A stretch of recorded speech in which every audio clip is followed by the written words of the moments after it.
Hello, আমি doctor Farida Khatun চলে এসেছি আজকে আবার কিছু টিপস নিয়ে। আজকের আলোচ্য বিষয় হলো স্বাস্থ্যকর ঘুম বা স্বাস্থ্যবান ঘুম। একজন সাধারণ মানুষের ক্ষেত্রে 6 থেকে 7 ঘন্টা যদি একটানা ঘুম না হয় তাহলে শরীর আর মন দুটোই অসুস্থ হয়ে পড়ে। তো আজকে আলোচনা করে নিই কি কি করলে পারে আপনার ঘুমটা ভালো হবে। প্রথমত, আপনাকে প্রতিদিন একই টাইমে ঘুমোতে হবে এবং একই টাইমে ঘুম থেকে উঠতে হবে। এই সার্কেলটা আপনি যদি প্রতিদিন নিয়ম মেনটেন করেন তাহলে আপনি দেখবেন ঠিক টাইমে ঘুম আসবে এবং ঠিক টাইমে ঘুম ভাঙবে। এর ফলে আপনার রুটিনটি মেনটেন হবে। দ্বিতীয়ত, সন্ধ্যের পরে বেশি জলপান করবেন না। যদি আপনি সন্ধ্যের পরে বেশি জলপান করেন তাহলে দেখবেন যে রাত্রে ঘুমানোর মধ্যে মূত্রত্যাগের জন্য ঘুমটা ভেঙে যাচ্ছে, ফলে ঘুমের ব্যাঘাত ঘটছে।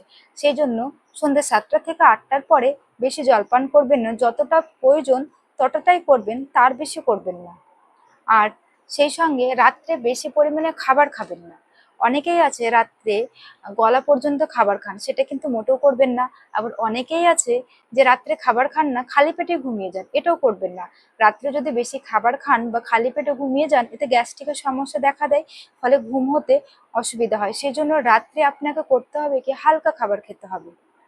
তার সঙ্গে লক্ষ্য রাখবেন, অনেকেই আছে যে চা খেতে কিন্তু খুব পছন্দ করে বা কফি খেতে খুব পছন্দ করে, কফি প্রেমী বা চা প্রেমী যারা আছে।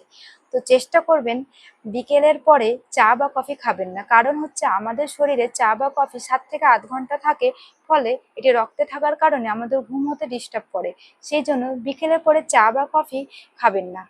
আপনি চেষ্টা করবেন রাত্রে হালকা উষ্ণ 1 কাপ দুধ খেতে। যদি আপনি রাত্রে হালকা উষ্ণ 1 কাপ দুধ খান তাহলে আপনার ঘুম ভালো হবে। এবং একটা ভালো ঘুমের জন্য অবশ্যই ভালো একটা পরিবেশ দরকার। সেই জন্যই একটা ভালো যদি পরিবেশ হয়, ভালো পরিবেশ বলতে বোঝায় যে একটা রুম টেম্পারেচার যেন শীতল প্রকৃতির থাকে এবং শান্ত পরিবেশ থাকে, আর হাওয়া যেন পাস হয়।